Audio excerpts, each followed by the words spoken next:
بسم الله الرحمن الرحيم. السلام عليكم ورحمة الله وبركاته. walaalyaal sida aan la wada soconno duruufo adag ayaa soo food saaray kumanaan ka mid ah dadkeena Soomaaliyeed kadib markii ay ku habsadeen qaybo badan oo ka mid ah dalka abaaro ba'an oo galaaftay naf iyo maalba. inkastoo maanta iyo shalay ay ka curteen dhowr gobol roobab lagu diirsaday oo aan alle uga mahad celinayno kana baryayno inuu inoo ziyaadiyo naxariistiisa.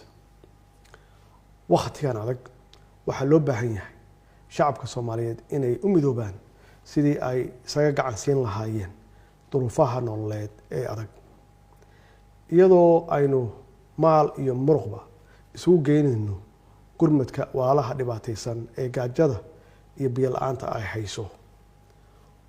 waxaan xoojinayaa baaqii golaha wasiirada xukuumadda federaalka Soomaaliya ay 23 bishan ku sheegeen in dalka ay ka jirto xaalad bini'aadanimo oo degdeg ah, anigoo faraya dhammaan hay'adaha dowladda inay si mug leh ugu istaagaan ka jawaabista xaaladaas adag ay ku sugan yihiin gobollo badan oo ka tirsan dalka.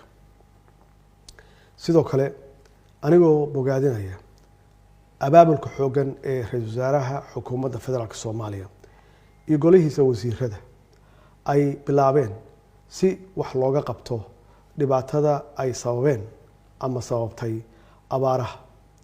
waxaan u soo jeedinay dhammaan shaqaalaha rayidka ah iyo kuwa gaarka ah in si la mid ah tallaabada ay qaaday xukuumaddu oo 20% u jaray mushaharkooda gurmadka abaaraha in ay ku daydaan oo door la mid ah kaas ay qaataan.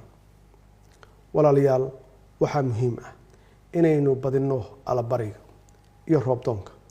waxaan rajeynayaa in dalka oo idil aynu ku qabanno roobdoon midaysan oo qabsoonta maalin cayiman, iyadoo aynu la imaanayno asbaabaha dambi dhaafka iyo naxariista alle oo ay ugu horeyso alla ka cabsi, iscafinta, sadaqada iyo isu naxariisashada. wabillahi tawfiiq. والسلام عليكم ورحمة الله وبركاته.